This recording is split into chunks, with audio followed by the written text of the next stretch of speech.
is herbivore.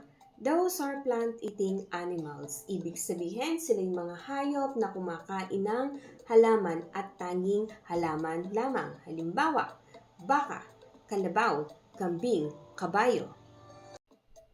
Ano naman ang carnivore? Carnivore is an organism that eats meat. Ito naman ang mga hayop at halaman na kumakain ng karne. Yes, you heard it right. Merong halaman na kumakain ng karne. Ang halimbawa nito ay ang Venus flytrap. Ang Venus flytrap ay kumakain ng mga insekto na dumadapo sa kanila. At sa hayop naman, ang halimbawa ng hayop na kumakain ng karne ay ang leon at tigre. At ang panghuli naman ay ang omnivore. Omnivore is an organism that eats both meat and plants. Ibig sabihin, sila yung mga hayop na kumakain ng karne at halaman. Halimbawa nito ay ang aso, pusa at baboy. Salamat sa pakikinig at sana ay natuto kayo.